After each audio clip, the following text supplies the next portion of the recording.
And the final talk now. We have a talk about upper arm pathology treatment.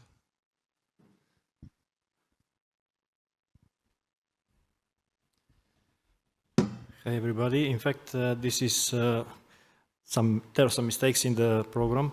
I will not talk about the upper arm. I will talk about DVA.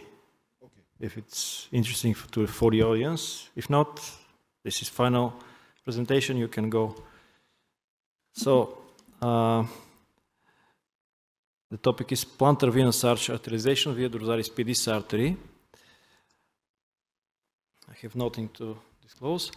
The objective of this presentation is to present two no-option CLTI patients with inadvertent arterialization of the plantar venous arch during attempts to recanalize the arterial arch and to discuss the feasibility of this procedure.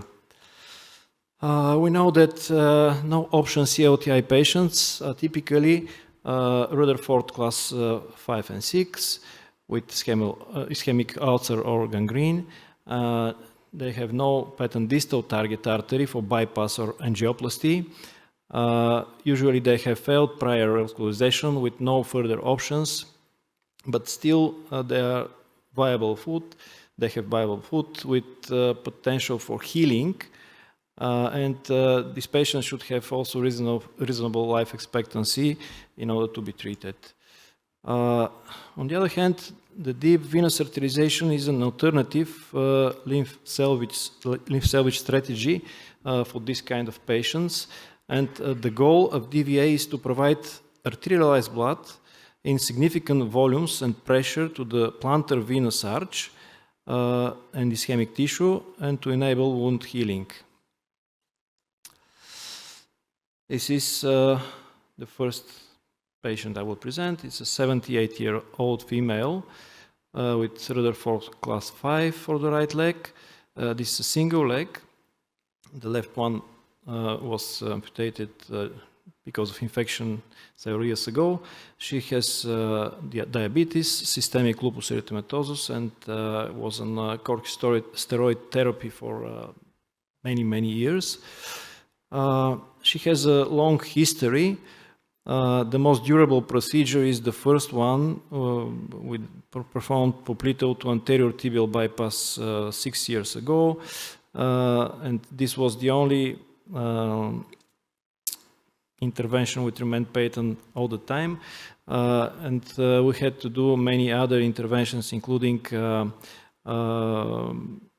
dilatation of the SFA above the bypass and also to the anterior tibial artery distally. In some periods, usually from 6 to 9 months. The final procedure before the last one is anterior tibial recanalization with some piercing. You can see the exact images of these interventions. You can see there is distal anterior tibial occlusion with no distal runoff except one collateral at the level of the ankle.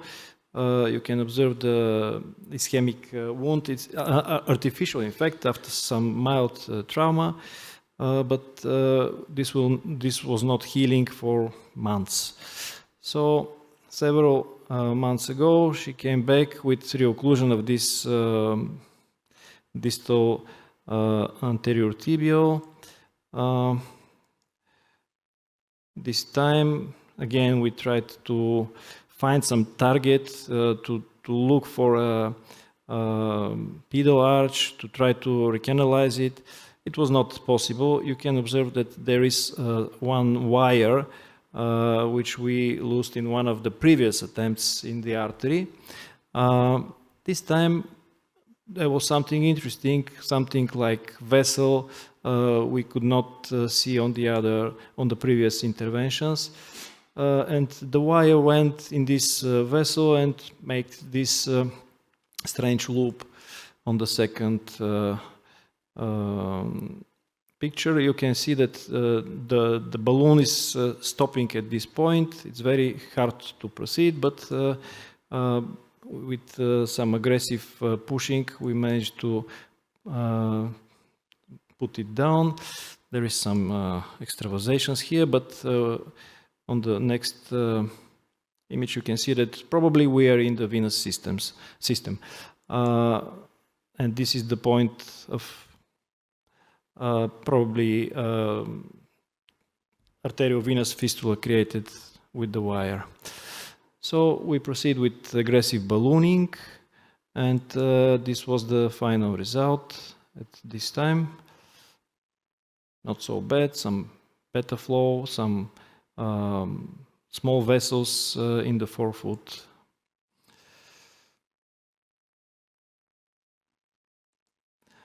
So the next day you can see that there was some hematoma, but very good flow on Doppler at Dorsalis Pedis level. And 6 weeks later she came back with new pain. You can see that the wound diameter was reduced a lot. She had reocclusion, and we go back in the cath lab, this time puncturing directly the subcutaneously going bypass, and again the same level of occlusion. It was relatively easy to pass again, to redilate, this time with very, very aggressive attempts to the very diseased distal anterior tibial artery, and this is the final result.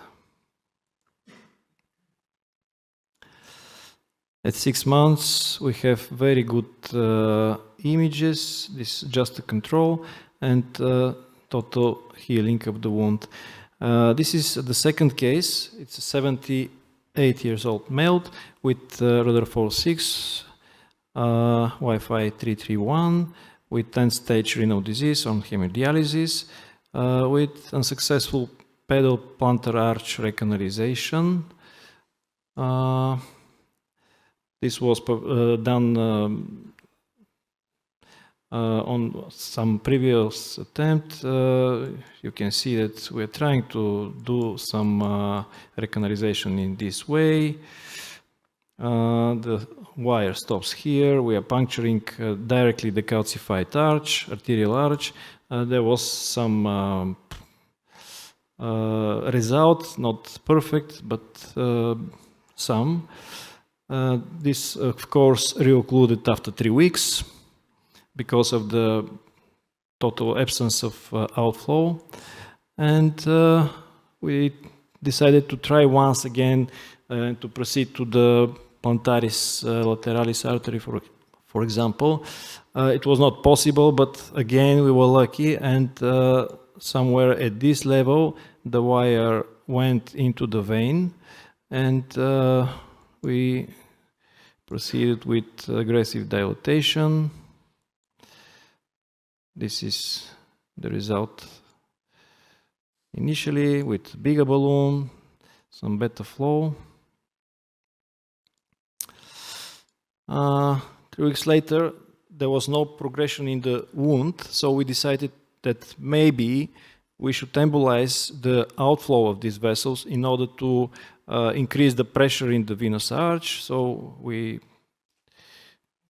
go back and did some coil embolization through the arch to the level of the below the ankle, yes, in the lateral plantar artery. You can see that there is better feeling now, and this is the progression of the wound. It was very slow and difficult for the patient to resist the pain, but it was going well, and we detected reocclusion in the 9th month visit without any deterioration of the wound. The wound progressed in a good way. The target of the deep venous arterialization, never mind what technique you use, hybrid or endovascular with special devices or homemade devices, is the venous arch. when we're using more proximal fistula creation, we had to deal with more valves with venous branches. Also, we have to do some valve leases with valvulotomes, balloons, using simple scoring or cutting balloons. Many times we have to put stents or even covered stents. And also the side branches, which are escape points, have to be coiled or covered with cover stents. The concept that if we perform more distal fistula, maybe we will need less of the above techniques. So, what about the AV fistula at the arch level? At that point, anatomically, there are no valves. So, no steel-bait tributaries, good outflow for the donor artery. The inflow, on the other hand, may be insufficient because we know that these are very, very diseased arteries, and sometimes it's very difficult to dilate it to the diameter we need to supply this venous arch. So this inflow may be a problem, and maybe if we think of this kind of procedure, IVL or some kind of atherectomy should be needed in order to achieve better inflow. Can it be done intentionally? There are some reports about arterialization at the level of the plantar veins. Where there are 7 successful out of 9 attempts by Gandini. Similar technique, in my opinion, is difficult to adopt at the arch level, and the first intermetatarsal perforating vein could probably serve as percutaneous access and as a target vessel for AVF creation, because it is very superficial and probably could be directly punctured under ultrasound control. In conclusion, although an intentional plantar venous arch arterialization may serve as an effective procedure in no-option patients, and if you are lucky, like I was, you should proceed with very aggressive angioplasty of the fistula and the donor artery to maintain good inflow. These happy accidents demonstrate the potential of the venous system to restore distal perfusion when arterial targets are missing. Thank you for your attention.